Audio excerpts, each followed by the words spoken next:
Good morning, Vietnam, as they say in those movies. Actually, folks, welcome to the LitRPG Audiobook Podcast. My name is Ray. I'm your humble reviewer, and today I will be reviewing just a very few, because I have a huge list of these things to go through, and I'm going to have to break this up into several episodes. But a few dungeon special books. That's right. This is an all-dungeon, all-the-time show for today. There will be other books next week. We'll take a break from the dungeon. I think I'm going to have to break this up into about 3 specials because there's so many. I tried to figure out how to do this cohesively, and it just did not seem that it was going to work out. It would have been about a 4.5-hour program. And as much as I like to do that for y'all, I'm actually on borrowed time right now as it is, getting this done. I have a thing in the morning I have to go to for work, and it's going to be very early, and it's getting very late right now, so I'm going to record this, get this in, so I'll probably do some briefer reviews than I normally do. I won't do any singing or dancing or any scary voices. I'm hoping next time I'll do something a little bit more in line with the dungeon special stuff that I did last time. Just like I did with the naughty episode, I like to do silly stuff. Sorry if I don't do that this time around, but as things go, this is the best I can do for you with what I have. But I am sporting, wrong way, see here, my special sound booth theater shirt, but I won't be doing a sound booth spotlight this week. Duh. Okay, so anyway, welcome to the Dungeon Special. I hope you enjoy it. I have a lot of books here to go through, and I'm highlighting just a few of these really quickly. Like I say, I got a big day tomorrow. Continuing educations all day, and I don't have time to go 3 hours in recording and then retyping everything. So I probably won't even have my typed notes up. This is going to be me winging it 100%, going by memory from here on out. So, again, thank you all for listening, and I hope you enjoy the show. The Dungeon Special. Okay, well, the first book I'm going to be reviewing is Dungeon Wars Book 1 by Jeffrey Falconlogue. Is that a falcon? It sounds more like a chicken. I'm sorry. Yeah, I can't do it. Anyway, it's narrated by Cody Roberts with a book length of 10 hours and 36 minutes. Indeed, dungeons possess the strange ability of using their mana to merge with the ground around it, acting similarly to how a golem's crystal works. The dungeon heart crystal uses its mana to create an outer shell to protect its core, the outer shell being a dungeon instead of a golem's body. Indeed, the two crystals appear somehow related, as the legendary golem dungeon in the Grey Orcs territory holds within its moving body a legendary dungeon. Without digressing further, this ability is normally limited by the size of the heart crystal. When a dungeon begins to spread and absorb the surface, it is classified as corrupted because the unlimited making of monsters destroys everything in the area as its influence grows.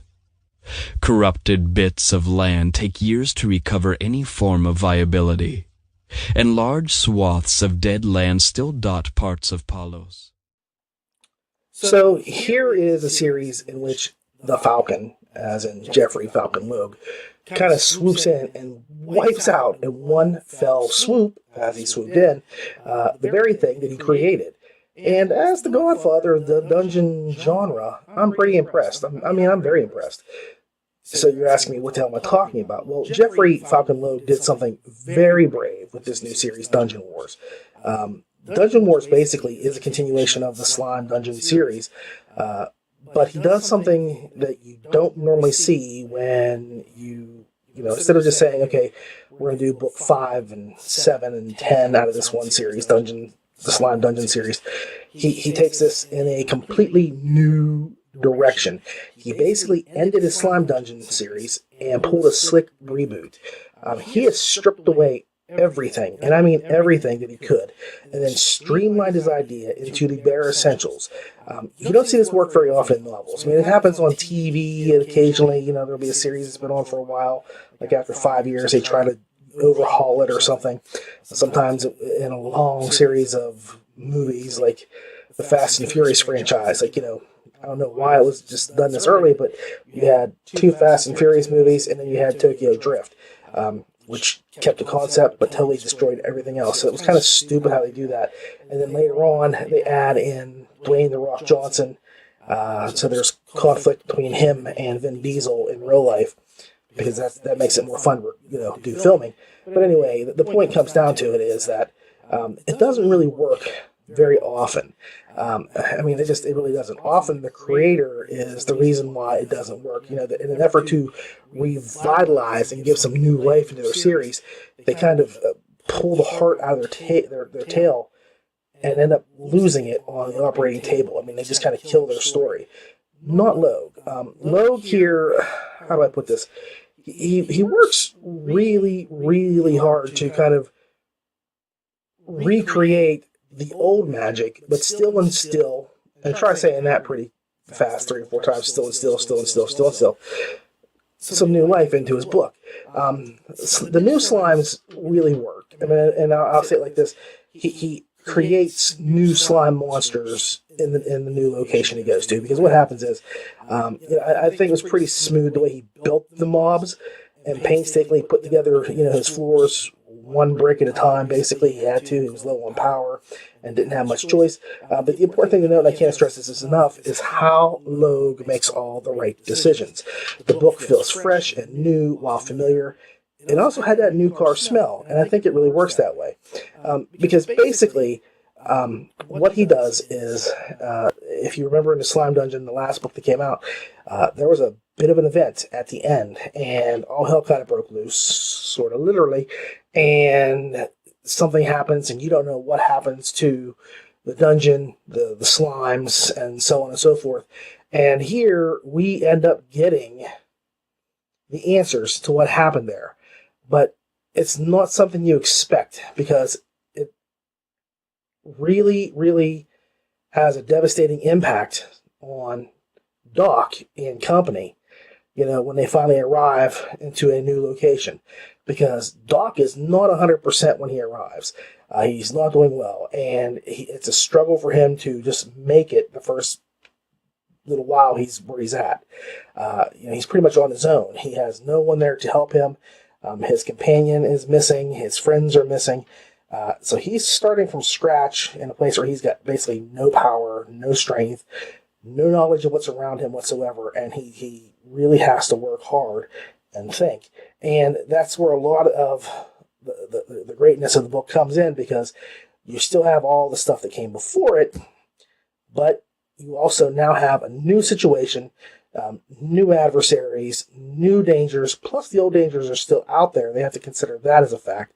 So there's a lot of stuff that goes on that, if it had just been a continuation, I don't think it would have worked as well. So I think Jeffrey Logue really wisely made changes and did the right kind of changes. Now, Cody Roberts, the narrator, what I will say is I don't think, how do I put this? I don't think that he does anything new or invigorating, but he brings his game face. He brings a really good game face. And he works really hard to keep everything on an even keel. So even though it's new, you've got that rock solid, this is what we've had, nothing has really changed. And I mean it in a good way.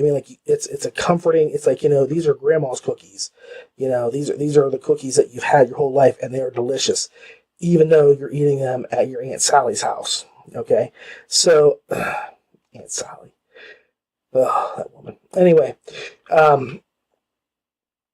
he really provides a very solid performance that keeps your attention and makes you feel the distress of the dungeon as, the whole thing goes, as a whole. It's the entirety of the people, the slimes, the dungeon himself, Doc. He keeps it all there.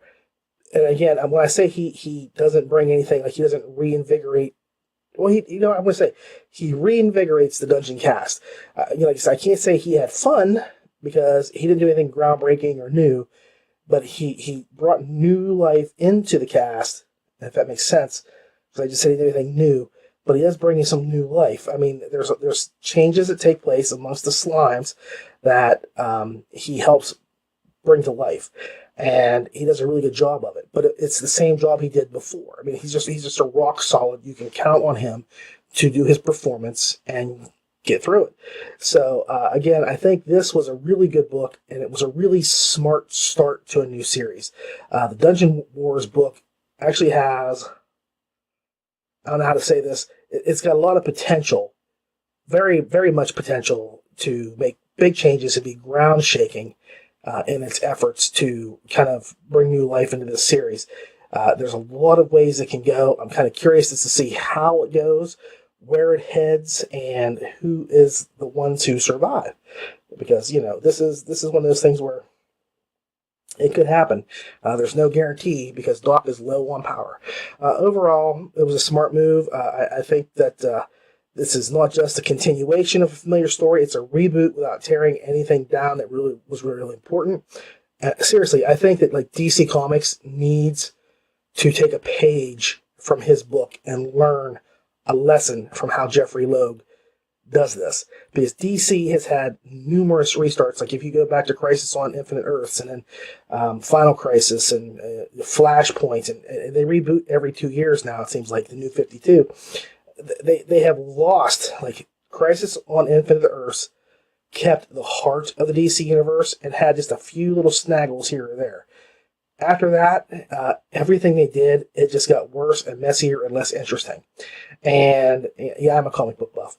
And I think Logue really could give them a couple pointers on how to reboot without destroying the heart of your stories and characters, because he does it. He does it really, really well. I think it's pretty slick and smart in the manner that he handles it. So I enjoyed the book. I think it was daring, because I don't know if I would have the balls to do such a thing.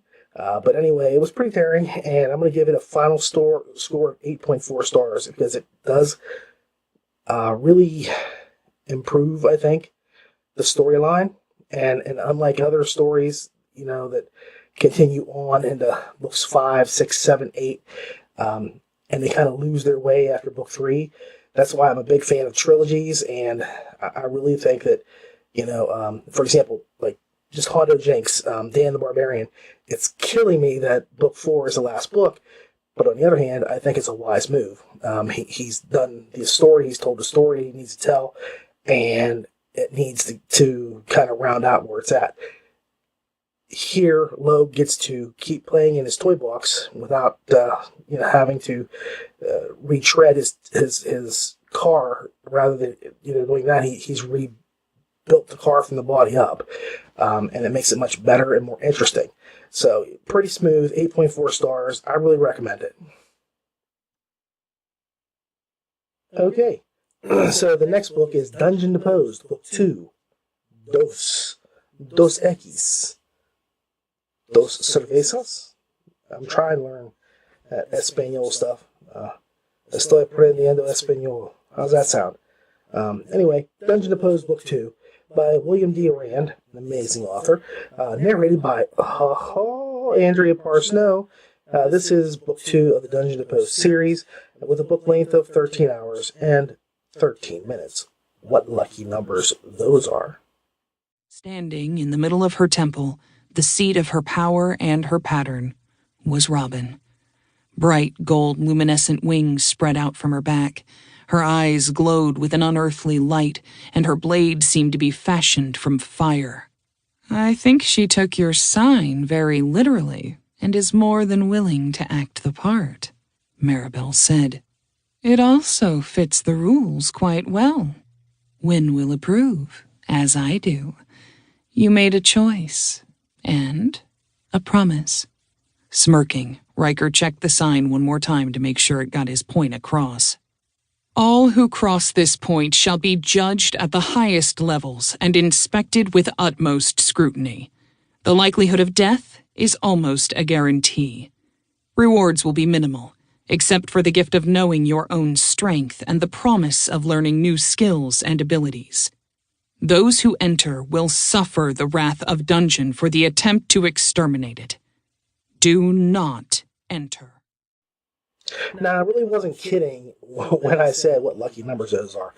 13 has always been my lucky number in life. Anything I've ever done, if I've signed up or been the 13th person, I have succeeded at it. It's almost a guarantee. If I'm number 13, I have it in the bag. Did the mile swim when I was a kid. Number 13, boom, knocked out of the park. Tried out for plays. Every time I signed up for number 13, I got the part. You name it, number 13 has always been lucky. So 13 hours or 13 minutes, I got really jazzed to see this come up. So the first thing I want to talk about is, well, it's going to have to be Andrea Parsnow. As much as this is about William D. Rand and how great he is, I do have to just kind of digress and just say, first of all, Andrea is an amazing narrator, and I just can't get over how good she is from book to book and how she carries everything on her shoulders, because this book or the next book lives or dies by her words. Because I don't care how good the story is, this is an audiobook, and the narration is key. She really, really does an amazing job here. And I have to say, one of my biggest complaints about book one was that I felt that her voice that she had used for Riker, the main character, was whiny and snivelly. I know I said snivelly. He sounded snivelly. And in fact, I just got done listening to Dan the Barbarian book 4, and Riker's snivelly voice reappeared in that book, being used by an assassin. And it fit that character so well. The assassin, because he was just a creepy guy, and the little voice that she did really, really was meant for him. And, I think Andrea took it to heart, because she had actually talked, as far as I know, because if you listen to the story, Rand literally says, some people just need to get over, certain things. And I don't know if he was talking to me, because I don't know if she went there just because of me, or if other people had said something, but I know that I had voiced, I didn't think my belief that the voice that she had used did not correlate to the character that he was. And it was just kind of an offhand thing. I said, if I have to pick something to say negative about it, but she had to literally go on to him and said something, because Riker, out of the blue, just kind of comes up and says, hey, to his goddess, or not to his god, but anyway, he comes up and he says, I need to get my voice to sound more manly. Can you make me more manly? And it really happens. And that's where Rand kind of goes off into this little 2-paragraph rant, I think.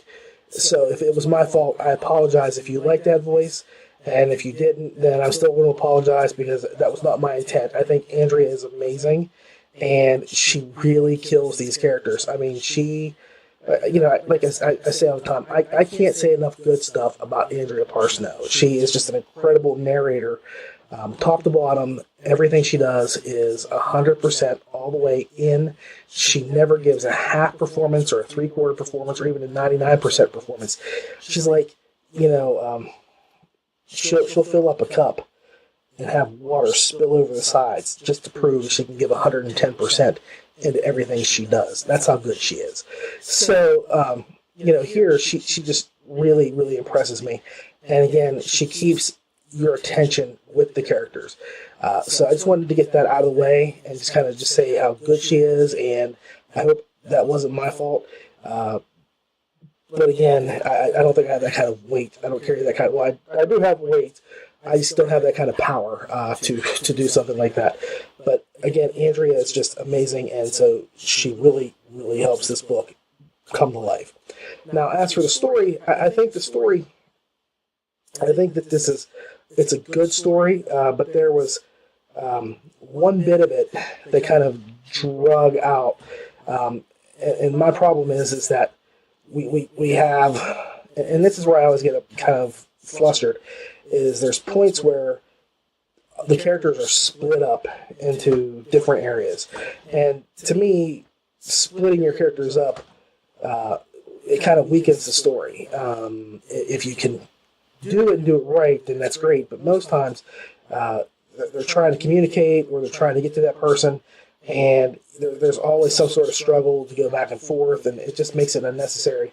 And in fact, there's a point in the book where Riker has to get some of his ladies back home, and in order to do so, he's got to go through the Church of Light and the Church of Dark, and it's a really big mess. And as inventive as it is and creative as it is, that part, the run from here to there, did not work for me on the whole. I was uncaptivated, and I kind of said, I know what's going to happen here. We're going to have, 6 chapters of them on the run and them getting to know each other and things like this.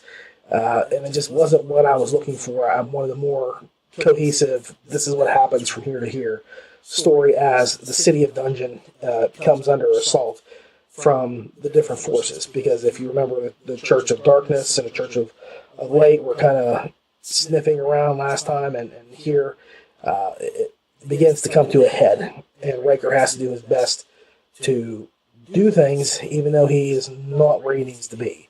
And so it's kind of hard for him to accomplish certain goals. But again, the story is interesting and it's good. And again, I do like the character of Riker a lot because he's one of those guys that he existed solely for revenge. And revenge is a dish best served with salsa on the side. Okay? Little guac and salsa. It's just perfect. That's how I like my revenge. I don't like it cold because cold is just meh. I like my food steaming hot, but I don't want like Tabasco sauce hot or jalapeno hot or even, ghost pepper hot. I just want a little guac and a little taco sauce or whatever you want to add on the thing there. I just enjoy. That's how I like my revenge, and I always get my revenge. So if you're thinking about making me an enemy, just reconsider now. I'm being kind and telling you that. Anyway, Riker existed just for the purpose of getting revenge on those people who had wronged him, or at least he felt that they had wronged him in life. And I always say, just because you're an a-hole doesn't mean that you're, you are not eligible for death just because you're a jerk, okay? Being a dick doesn't equate to you having to die, because there are a lot of people in life who are total asses, and they manage to not get killed by anybody. But in this case, I get it, and I understand it, and it's a good motivation for a character. And so I liked that, he had this goal in mind, because, he was a one-pump chump, and he ends up getting some power, and he's now able to, show the world what he's really capable of.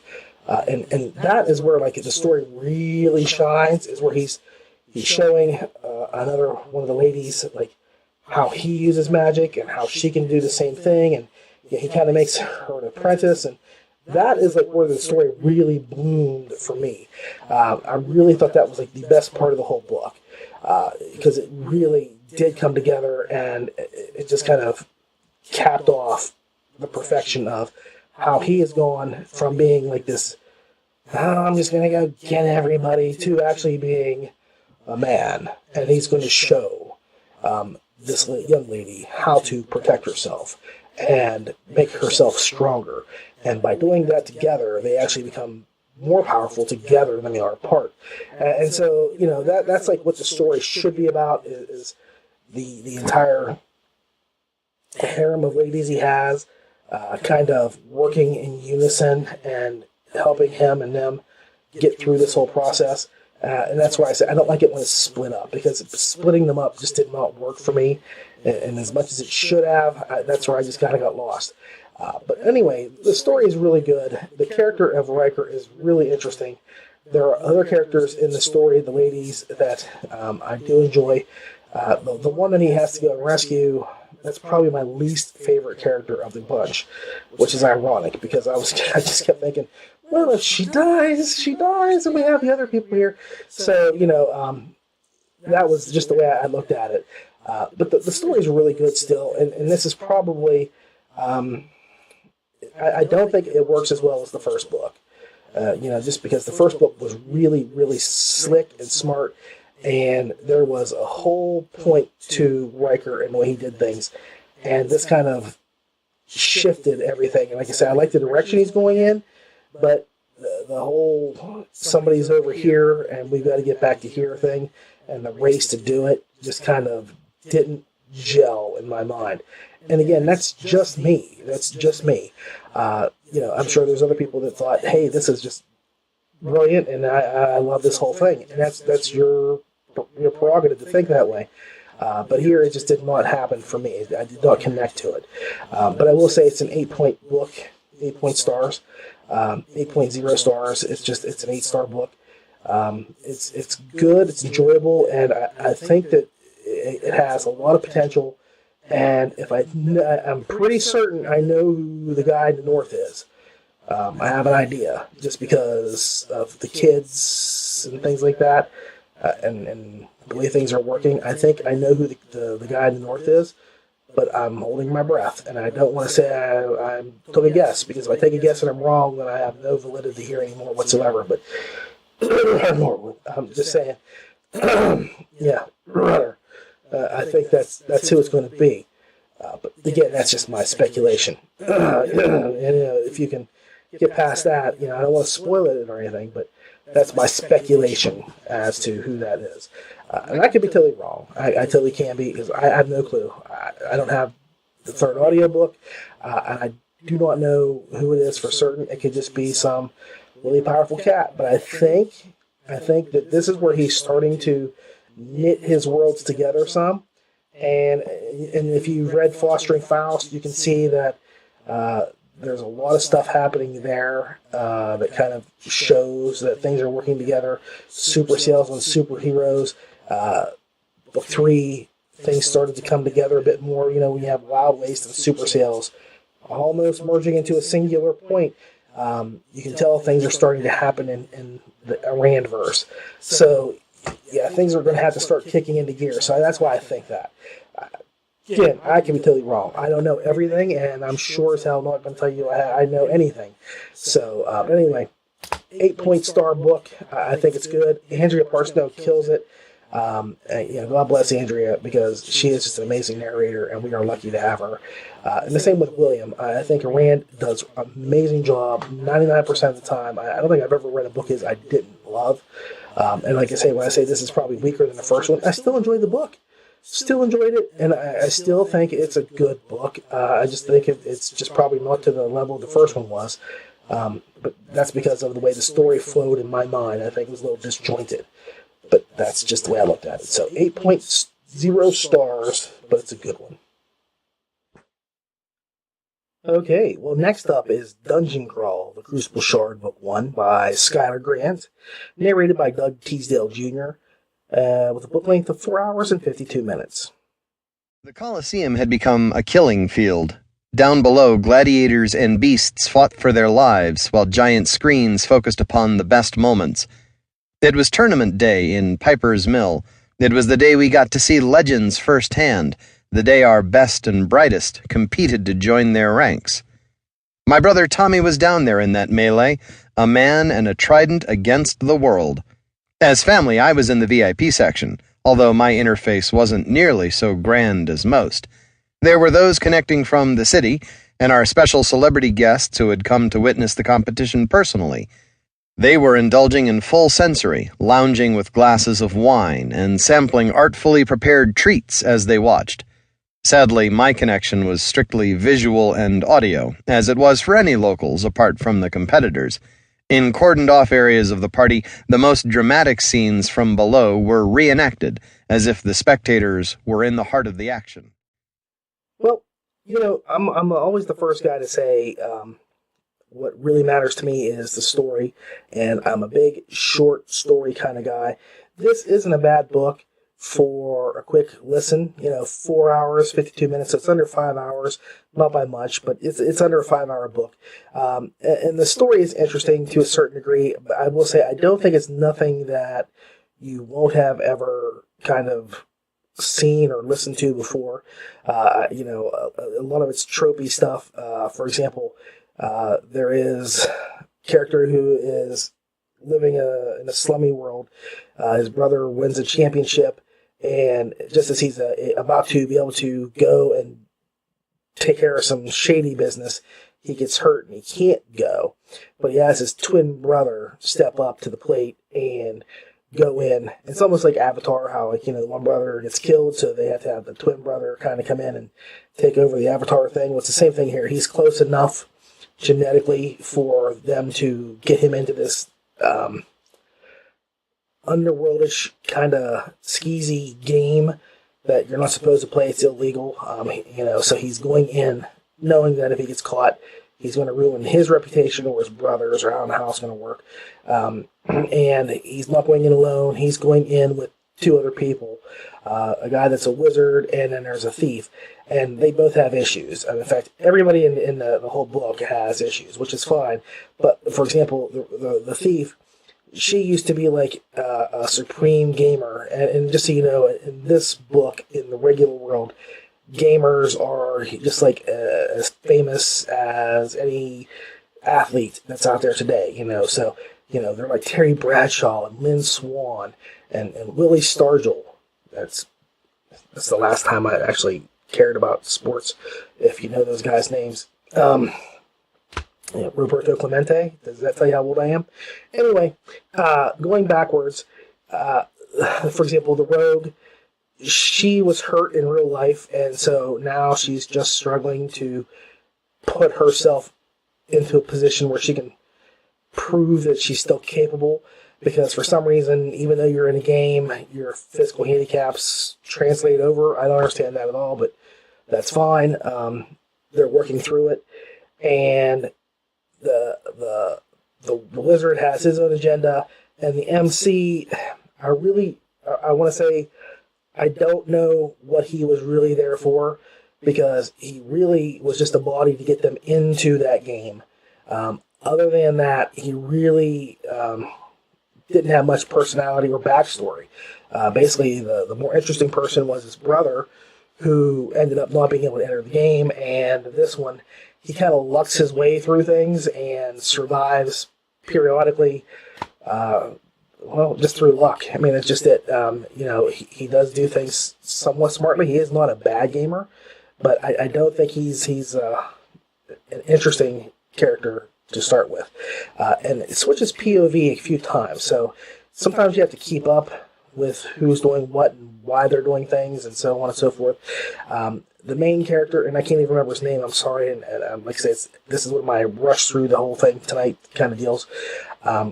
He ends up like accruing like a near harem, because the AI takes the form of some goddess of fire and lust or something along those lines, and she wants him, but he can't have her, or he wants her, but he can't have her, because if he does, she'll destroy him, she'll burn him up, and he won't be able to survive their contact. So he ends up sleeping with a spider chick who, if this makes sense, I like spiders. Okay, I'm a big spider fan. Spiders and snakes. That song, I don't like spiders and snakes. Well, I do. I like both those things, and I'm always up for good spider stories. Well, there's in this dungeon they're going through. There's a part where the royals were forced to flee an area, and they left their daughter behind, and she ended up being raised by spiders. Now, I don't even get the concept of that, but she becomes the spider queen, and so she's got spiders in her body, on her body. She's just kind of like Morticia Addams with spiders, and the MC hooks up with her. So there's a lot of stuff, and I'm not trying to spoil things. I'm just laying this all out. A lot of things that happen in the book that kind of start to tell a good story, and it kind of ends because the book is very short. Here's the setup, we get you in, and then we have the premise begin to take fruition, like with the goddess, and then the book just cuts short. It stops. And I get that a lot of it was just kind of setting up plot lines and hooks for you to enjoy, but if the book had been longer, even by about 3 hours, I think it would have been a much better story. Doug Teasdale Jr., I'm one of these guys that I'm on the fence. I hear a lot of people talking about how great they think he is. I don't think he's a bad narrator, and I don't have a problem with him. I'm not blown away by him. I don't go, oh my gosh, he just killed this book. I think that he does play it pretty well here, though. I think that he handles the rogue and her past inequities and damages, because she's a broken lady. Let's just be honest with it. She's very broken. He deals with her pretty well. And that the same with the spider and the goddess. I think so. He can handle female voices, and he does get to show the strain and the pain that they've been through, and the MC and all that. So I mean, he does do a good job. He does do a good job on the voices, but I'm just not overwhelmed by him. I think that he's just a decent narrator. You know, he's bottom top tier. He's not mediocre by any stretch, but he's not like top 10 or top 15 for me if I go through my narration list. I think he's probably in there, but he's not way up on the list, not nearly close up. And again, that's just me. I mean, I know people that I've heard who've said he's just fantastic, and if you like him, great. I think he's right there for you, and he's perfect for it, because he does do a good job, but he just didn't overwhelm me with his words and the way he spoke them. So my final score, and again, I hate to say it like this, the book is short, and I'm usually a big fan of a proponent of short books, but under 5 hours, it doesn't really get into the detail I think it should, so it kind of cuts us short. I think that I kind of missed out on some things that we could have had, but again, if it's setting up more stuff in the future and the books are longer, then it all comes out in the wash and it's worth it. But for me right now, it's a 7.6 stars. Okay, so the next book, probably the last one for the show, is Dungeon World, a Dungeon Core Experience by Jonathan Brooks, narrated by Miles Mealy. And I know I'm going to mess that up. I just can't pronounce it. Meili. Mealy, with a book length of 9 hours and 17 minutes. Fred woke up slowly, confusion marring any of his attempts to figure out where he was. Am I back at Regnark's place? He felt the cold seeping into his back and legs through his clothes. On second thought, I doubt it would be this cold. He opened his eyes and noticed that it was dark, the night sky full of little points of light just barely visible. He could see just fine, of course, because of his enhanced dark vision, but the confusion only deepened. He sat up gingerly, memories of the last few moments before unconsciousness filtering through his mind finally. Where he was expecting to feel some pain in perhaps his neck or head, there was instead nothing. A quick look at his mana totals showed that they hadn't increased at all, which meant that anything converted had been automatically used to do something else. I'm going to guess healing me. How long was I out? So, let me just say, Jonathan Brooks really kind of amazes me on a couple of different levels. First off, the guy just kind of came out of nowhere and just blew out like a dozen dungeon books, is what it seems like, in no time at all. And then, after he did that, he put out like a dozen dungeon audiobooks in no time at all. He has wasted literally no time in getting his work out into the public, and I really respect that, because I not only had I finished Dungeon World 1, then I ended up getting book 2, and then I got probably like 4 or 5 other books of his that I've listened to, and this is why he's half the reason why I'm going to have to split this show up into 3 different segments, and the next ones I'll do a little bit more with you. I really promise. I'll do my silliness and have the stupid wigs and the hoods and stuff like that, and I'll do the voices, but he's half the reason why, because he's got like so many dungeon books out that it's impossible for me to just do, because if I just did on his stuff alone, I would have a 3-hour series episode on this, because he's just got so much out there. And again, the bad news for me is that so far I've liked everything I've listened to. He actually tells a really good dungeon story, and I will put like Dungeon World right up with like Jeffrey Falcon Logue and Dakota Kraut when it comes down to it, because this is the first book of his I read. And this is probably like my favorite series that he's done so far, just because it's very different and it's original. And I'm thinking it's because it's so different, but it's still within the realm of the genre, that it actually deserves a lot of credit for being brave and innovative and changing ideas and concepts of what it is to be a dungeon.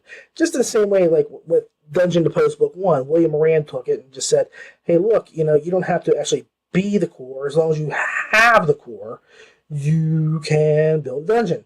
And that was new, and it was innovative, and I appreciated it, and I think that worked really well. And I'm going to say the same thing here, without doing very many spoilers, because you'll note as soon as you get into the story, the main character, Fred, and I'm not going to be able to get his last name in, so from this point forth, he'll just be Fredburger. Fredburger. That was for you Billy and Mandy fans out there, if you ever watch Billy and Mandy. Just remember, Dracula doesn't suck blood. Dracula scrapes and licks, okay? That's Billy and Mandy joke. Anyway, I'm going back into it. But Fred is the offspring of two different dungeon cores that are very much not supposed to be together, let alone creating offspring. And Fred is kind of an anomaly in that he's somewhat human and somewhat dungeon. And he really doesn't have a clue what life is like, how he's supposed to react. He was kind of very sheltered for very good reasons by his parents from the outside world. And Fred finds one day that he has to kind of leave the nest. I'm not going to go into why or what happens, but it's a very sad event. And he goes out into the real world for the first time to find out what it's like to actually be a sapient being and how to survive. And he kind of comes to realize that he's not like other people in the very many things that he does. For example, he's nearly indestructible physically. I won't say that he is indestructible, but he comes damn close to it.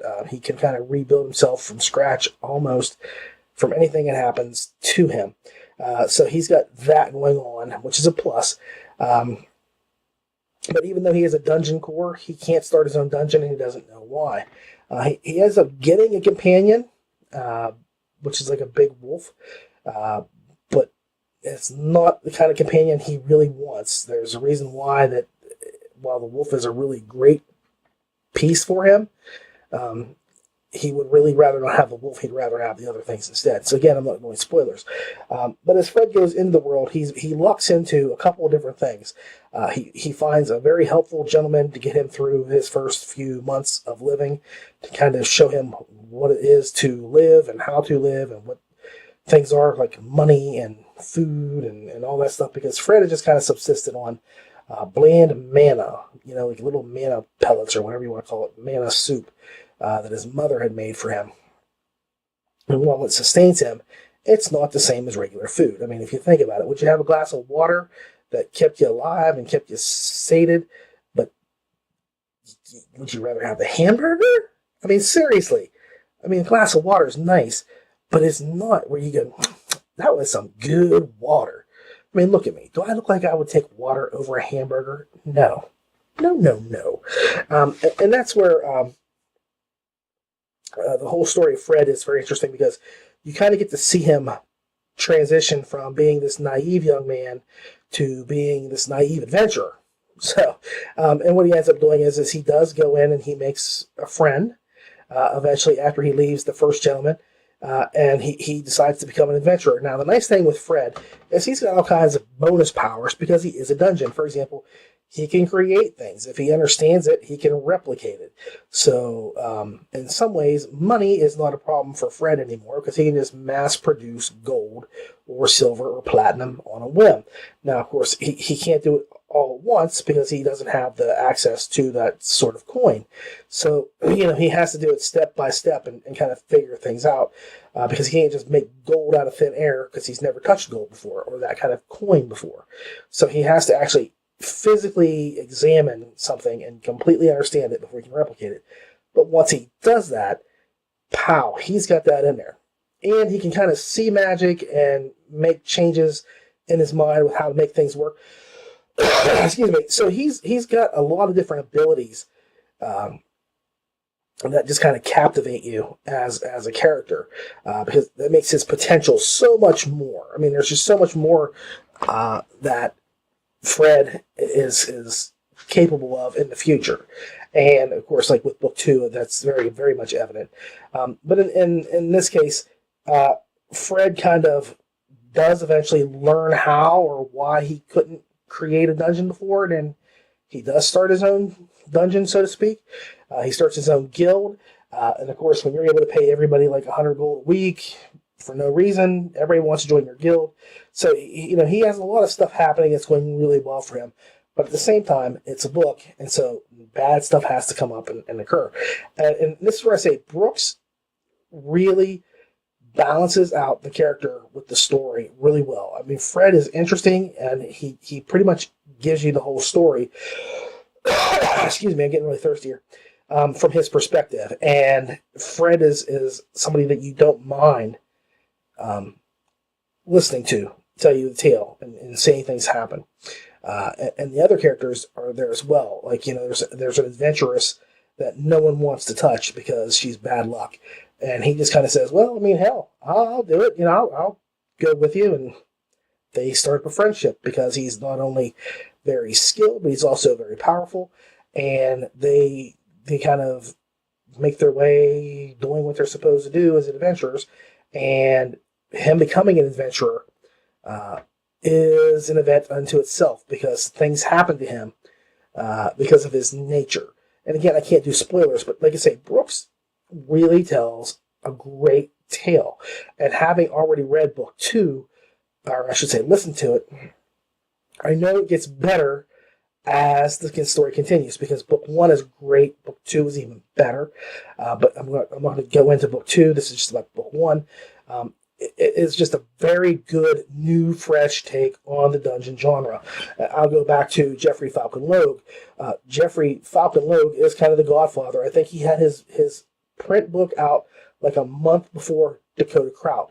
So I'm going to say he's like the godfather of the dungeon genre, because he had it out there first, and Dakota had the audiobook out a month before he did. It's kind of backwards on how they did that, but technically they're both the godfathers of the genre. But either way, Geoffrey basically stripped away everything about his original story and rebooted himself. And here, Brooks very wisely reconstructs the genre from the ground up so that he doesn't have to do that, because Fred is a fascinating character. His powers, his personality, and again, his naivete is really well played. That's one of those things where it can get really stupid in some spots. Like, if you're a Star Trek fan, Next Generation, there are points where Data is just fascinating as this Pinocchio type guy. He's just fascinated by humans. He wants to be a human. And then there's other points where he's doing dreams, and it just gets really stupid, and it doesn't work as well. Or when he gets in the motion chip, it just kind of takes away from the character. And that sort of thing is a delicate balance, because naive is what Data did best. He's trying to understand humans. Like, there's a scene in, I think, Deja Q, where Q gives a parting gift to Data, where Data bursts out laughing, and he laughs for a solid 30 seconds, and he just kind of stops cold, and then it's gone. And that was a really great thumbprint of Data, because he got to experience something, and then he didn't understand a damn thing that happened to him, and he didn't know anything about what occurred, because it was new, and he had to digest it. And as smart as he was, and as fast as his calculations became, he still couldn't process what had occurred. And that is really Fred in a nutshell. Fred has a lot of things that everybody else takes for granted. He just does not understand. And so he becomes this eccentric millionaire to the people that know him. And it kind of works really well for his guild people, because they're like, well, we don't care. He's eccentric. He's a millionaire. He's got bazillions of dollars. He's Scrooge McDuck. We don't care what he wants to do as long as he's not hurting us and he's helping. This cat can help us in any way he wants as long as he's shoving gold down our pants every other week. That didn't come out right. I'm sorry. Anyway, Brooks does really weave a good story And it really made me want to know what happened next. So, of course, when I got book 2, I almost jumped right into it immediately. I didn't, because I just started another book when I got the other book. So I had to finish that one first. And, of course, I was trying to cram in all kinds of dungeon stories before I could do the show. And I've been putting this off for so long. I really wanted to make a big production of it. And, of course, here I am doing this guerrilla style the night before I have like a long class tomorrow. And I'm in my parents' room right now. They're downstairs sleeping, and I'm trying to do this and not be super loud, so I can't do kind of craziness here. But that's just life. You can only do so much. And so, like I say, Brooks really, really made me want to read the next book and go into it. And so I just couldn't help it, and I did. And you will too. You'll want to read that book immediately. Now, I'll say this. Miles, I'm just going to call him Miles. Miles really does a good job. Like I said, I've never heard of the man before. And usually, if I haven't heard of somebody, I look them up. Excuse me. Very dry now. But I did not do that with him. So I don't know how much experience he has. He does a really good job with the characters, though. Especially the female, the adventurer that no one wants to come near. He does an amazing job with her and her character and the way that she speaks. And the hurt that comes across from the first person that Fred encounters, also, it kind of sings out. So you kind of get a good idea for, who he is and what he's like. And of course, you have Fred's naive person just coming out loud and clear, because, Miles does play him, not stupid, but just kind of lost, and it works so well. And there's a fine line. It's like he's not Forrest Gump, but he could have become Forrest Gump if he had done it wrong, because he could have come across that way, and I don't think it was what Brooks meant when he was writing this. I think that Miles really nailed the character in that concept, because, like I said, it could have gone bad real quick, with him, don't go on adventures without me, Jenny, that sort of stuff. And it didn't work that way. Miles reeled the character in, made him a lost little boy, which is exactly what he is. And it works so much better than what I think 99% of narrators would do out there. So he really does a good job. For me, this was an 8.4 star book. Like I say, I think it was a reinvention of the genre. I probably should say 8.5, but my spirit says 8.4. This was like a really great first book for Brooks for me. And I know that's not his first novel. I think he had a Station Core book out first. That was his first book or something, or there was another one with the trolls. But for me, this was my first encounter, and I don't know what the other books are like. I don't want to go into it. But for first encounter, this was like a really good introduction to the man, because he is on par, like I say, with Logue and Kraut, dungeon-wise. And I mean, as many books as he's put out, I mean, if you think about it, Dakota Kraut only has 5 or 6 Divine Dungeon books, and Jeffrey Falcon Logue only has, so many Slime Dungeon books. He's got just about as many as them, and each one of those are just part of a series. And the one I'm really looking forward to is his horror book, because I'm a horror fanatic. So, again, this is like an 8.4 star book for me, but I think that it's a fun reinvention and rethinking of the genre, and you don't get to see that very often. So, kudos to him for thinking outside of the box. He went outside the paradigm, and yeah, I know it's not paradigm, it's paradigm. I know it's a paradigm, but paradigm sounds better. It's like what kids in high school go, what's a paradigm? I like that a lot better. So I have to say that stuff just to be stupid sometimes.